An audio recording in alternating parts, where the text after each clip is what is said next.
Welcome to Jobbed Out, the wrestling editorial that reminds you that Pat McAfee is still sitting at home for doing the exact things I called him out for, whether my haters like it or not. It's time to talk about the Kings of NXT again. My plan was actually to give a eulogy to Retribution this week, but some breaking news took place this morning, as Danny Burch and Oney Lorcan were officially stripped of the NXT Tag Team Championships.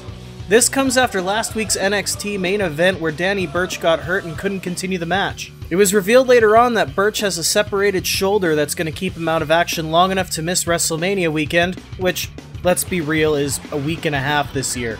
This spells the end of Burch and Lorcan as a tag team for now, and since Pat McAfee's out of the picture, Ridge Holland's nowhere near ready to return after breaking his leg, and of course the Undisputed Era, the group that these guys were specifically assembled to fight, have disbanded. So the Kings of NXT fade out not with a bang, but with a whimper.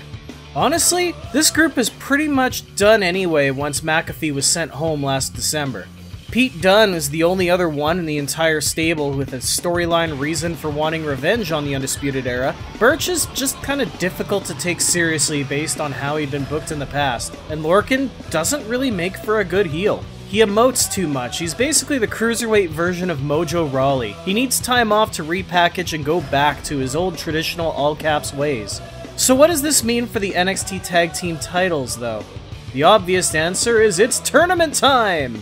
NXT has 2 full days to fill come WrestleMania week so they can afford the extra matches. But there is an obvious problem, and not the they just had a tag team tournament where more than half the teams were thrown together or borrowed from other brands problem. You know the issue I pointed out with regards to the women's tag team titles and what's been the biggest downfall for the main roster championships? Let's run down the tag teams NXT has to offer right now. There's Raul Mendoza and Joaquin Wilde, there's Breezango, Everrise, the thrown-together team of Ciampa and Thatcher, Killian and Drake? Yeah, we're already at the bottom of the barrel there. I mean, sure, there are NXT UK teams like the Grizzled Young Veterans, but they've got their own tag team title division to worry about, so this might actually hurt for a bit. The thing that makes sense is to find Adam Cole a partner, and fast. Hell, bring back Pat McAfee, I don't care, it'll be funny.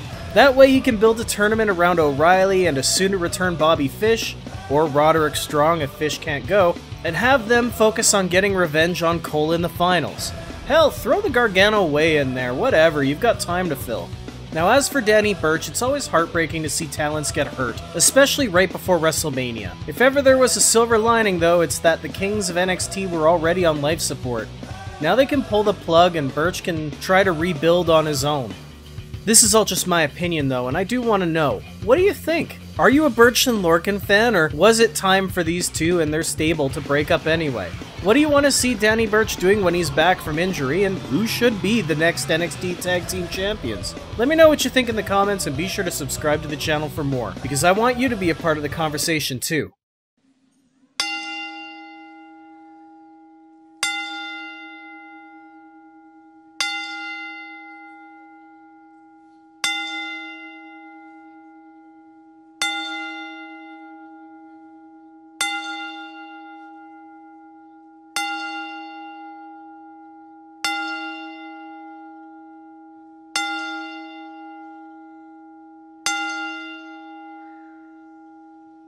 For now, though, I better get my shoulders off the mat, so thank you for tuning in to Jobbed Out. I'll catch you next time.